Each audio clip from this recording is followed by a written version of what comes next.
Hi everybody, it's Claire back with another art journal video, and this is an exciting one because this is the start of a few videos sharing Dina's latest release, which are the gloss neon colours. They are lots of fun and the droppers are so great to use.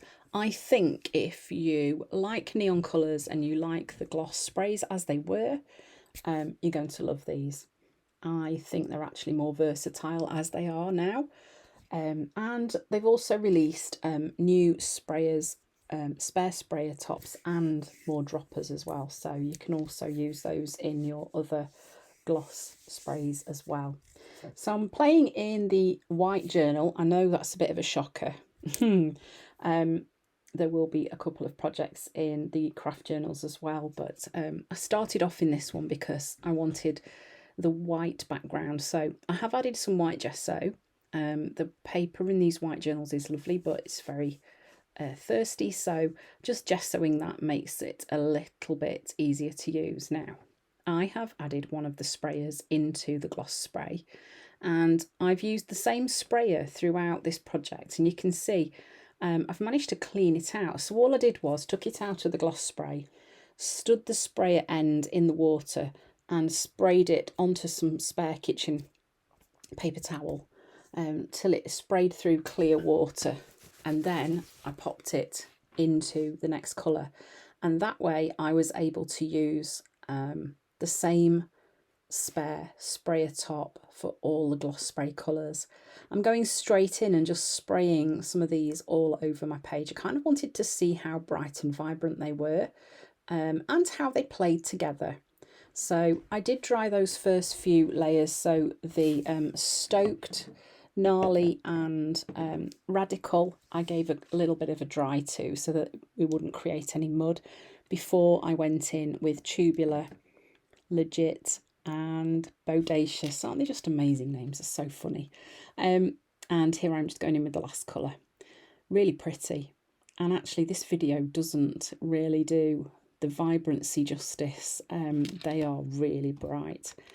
And then I thought, okay, let's see how they play with the paints. So I've got all the coaster stencils and I'm just adding some paint through the stencils in little areas. So just building up some marks onto the page and kind of just overlapping the paints with the gloss colours that are on there already.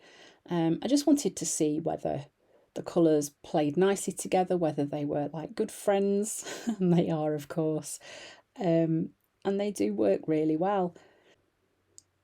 So I am just building up marks on the background and adding more interest, because at the minute obviously there's no collage paper on my page or anything like that. I just went straight in with the gloss sprays. We're very excited to get playing with them. I'll stop calling them gloss sprays because they're not called that anymore, are they? So yeah, just building up the marks. I'm using all the same neon colours in the paint that I did in the gloss, and then I've given that a quick dry. So then I've grabbed a piece of alphabet collage tissue paper, torn it into some strips, and I'm going to use Dina's ultra thick gel medium just to stick that down, literally just because that was on my desk, it was at hand. Didn't have to go searching.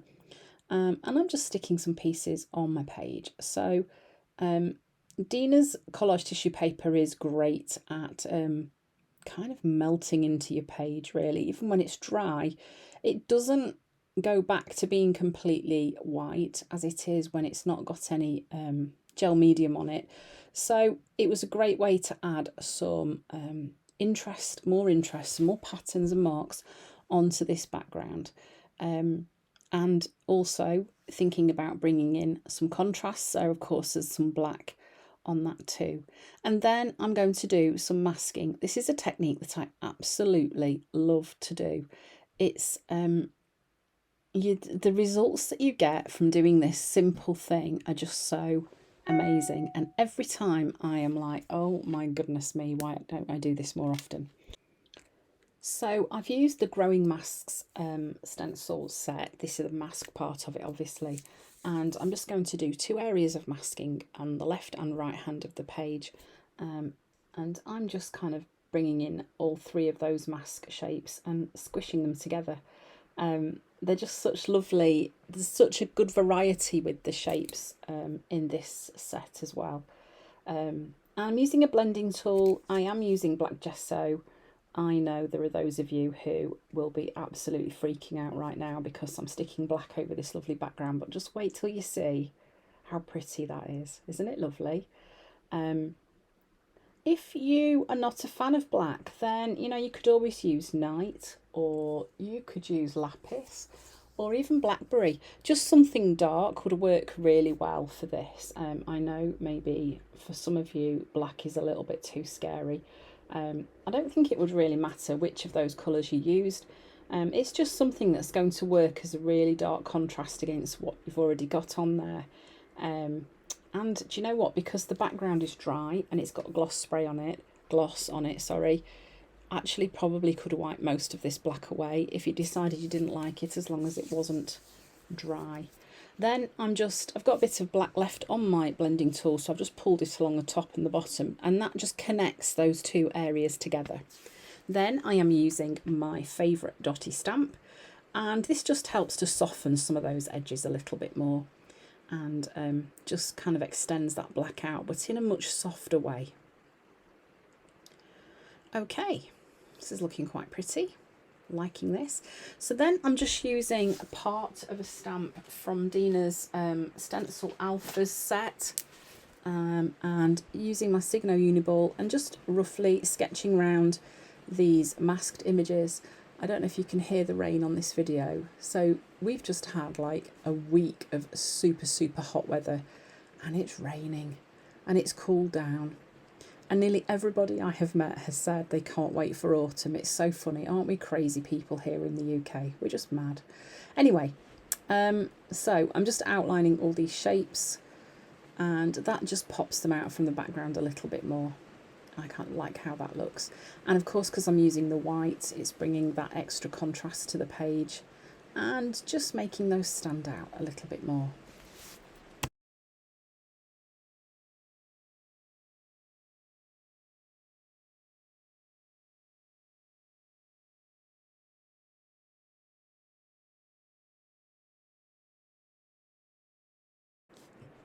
I wanted a little bit more of the white on my page, so I'm just going in with my very large Posca pen. It is, I'm just having a look what size it is. It's a PC7M. It's really chunky. It's a bullet tip, and I'm just adding some dots, just using the shape of the pen to create those dots on my page. Give that a quick dry. I'm adding some smaller ones as well, just because sometimes I just go into faffing mode, and why not? And then I'm going to start writing the quote in the centre, and I am going to make my quote fill that entire space. If you didn't want to end up doing your quote so bold, you could just do it much smaller in the middle. But this is one thing that I seem to do. It's not always a conscious decision, writing really big in my spaces. But for me, sometimes the quote is the most important part. The words are the most important part of my journal page, because they are expressing what it is I was feeling in that moment. Soak in the moment, feel it with all your senses is, I think, what this one says. Just going in using a Posca pen to write that in place. And then once that was dry, I then outlined it using a oh goodness, a neon jelly roll. That's it. Just to kind of work with the neon colours on the page. So these neon gloss that have just come out from Dina Wakley, I think you're going to love them. They're lots of fun. I will have some more videos going live sharing ideas I've had with these and just how I've played with them. So watch out for those, and I hope you've enjoyed watching this one. It was a lot of fun to do, and it was lovely seeing how the gloss and the paints work together. So thank you for watching. If you haven't had a go at masking, give it a try. I think you will get immediately hooked on how amazing it is, particularly if you create a really bright, vibrant background behind. See you again soon.